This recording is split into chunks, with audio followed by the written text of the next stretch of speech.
Do you smell that? That smells like frame rate to me. Hello, hello, hello, everybody. Welcome. We got a bunch to talk about. We have been waiting for the PC port of Final Fantasy 16 for a while at this point, and it just got announced. September 17th is the day that it's coming out. However, there is a demo, the same one that Final Fantasy 16 had when it was first coming out for the PS5. That demo is out on PC right now. Steam and Epic Games. I think Epic Games, don't quote me, I use Steam. Oh, it's a good PC port. I played the demo earlier today on stream, and I will say I am very much pleased about the state of the PC port. I didn't actually have any real issues with it. It ran really smooth for me. Now, mind you, I'm running a 4080 Super with an Intel 14900KF, so you would hope this game would run well for me. But throughout the demo, the game sustained 120 FPS or higher, and more often than not was close to 144, if not higher, on my machine throughout the demo. The game runs smooth as butter. It has DLSS 3, FSR 3,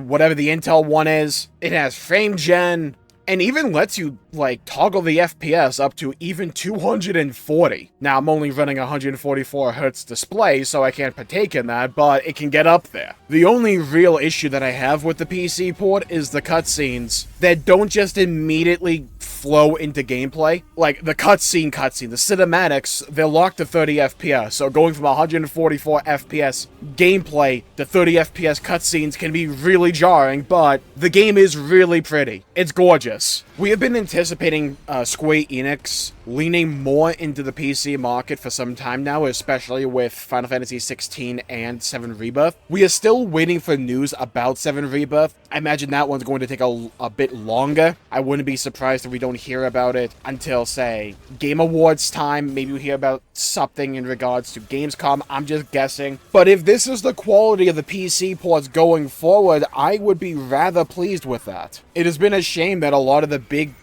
entries in Final Fantasy, one of the most known and talked about, one of my favorites, if not my favorite gaming franchise out there, a lot of the newer titles have been exclusive to PlayStation. So a lot of people just haven't had access to these games, and with Square Enix doubling down on going multi-platform in the future, it's important to nail these ports. It really is. Now, if you have not actually played Final Fantasy 16 and you're wondering if you should pick it up on Steam or PC in general, as someone who played the entirety of the PS5 version, I would recommend it. Do not get me wrong, Final Fantasy 16 is by no means a perfect game, and it has its slew of issues. I think the RPG elements are not fleshed out nearly enough. A lot of the side content can be rather rudimentary and just kind of bland on the whole. The zones can feel empty as a direct result of those things. And I think the later icons, basically the powers you get in the game later on, are just kind of boring compared to what you get initially in the first, 4. I think the DLC is pretty good. The story's nothing to write home about either the DLC, but the fights are really good. I think the side content in the Rising Tide DLC is a bit better. Leviathan's a ton of fun, and you get some really cool abilities in the DLC. The base game, Final Fantasy 16, is on Steam for $50, and if you want all the DLC, the complete edition, it'll run you $70. And the game comes out September 17th, 2024. I think what Final Fantasy 16 gets right, though, I think it does better than the rest of the entire franchise, and the scale of the game, the scope of a lot of these fights, especially the icon fights, Titan, Bahamut, all of these kinds of fights are handled so well in-game. And you wouldn't think they would be, because a lot of other games, when they do encounters to this scale, they can be really on rails.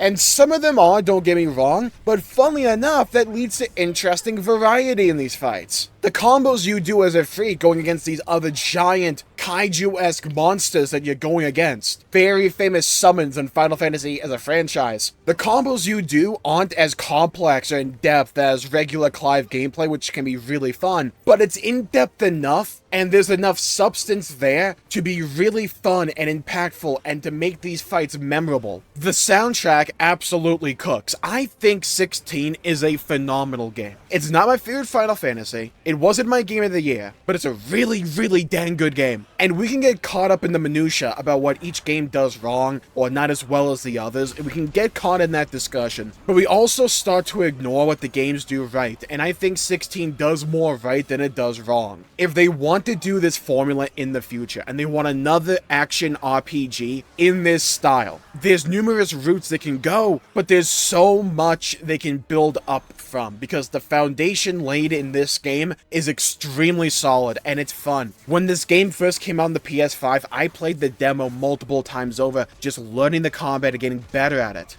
Gear customization and progression are really bare bones and honestly really dull. But when you're in these fights, you're going for a higher ranking. You're landing these combos, swapping between different iconic forms to synergize various abilities with one another. I think the game relies too heavy on pumping as much damage into stagger windows near the end. I think it leans too much in that direction, especially with abilities that come from, say, Odin or Bahamut and stuff like that. But the game itself is still great. And the thing with me is, if the port for 16 is as good as it is, if they can nail the port for 7 Rebirth, that'd be amazing. I've been of the opinion that we've been in a bit of a Final Fantasy golden age. The games they've been putting out for this franchise have been extremely good. They're not perfect, but they're extremely good. And they're varied, and they try new things. But more often than not, at least for me, they still feel like Final Fantasy. I think Rebirth more so than 16, but 16 nails its scope. It nails its feeling, its immersion. It nails the characters, it nails the soundtrack, it nails the sense of epicness in these fights and in these encounters. And the story is really intriguing and gripping. Now, some people really do care about this particular issue, so I will bring it up here. On the Steam page, it does say it incorporates third-party DRM, the new de novo anti-tamper. That is there, that is on the Steam page, it's advertised. Some people take a lot of issue with that, so just letting you all know, keep your eyes out, it's there. Yeah, and the game ran really well for me on my machine, but like I said, there is a demo that you can play just to test out to see if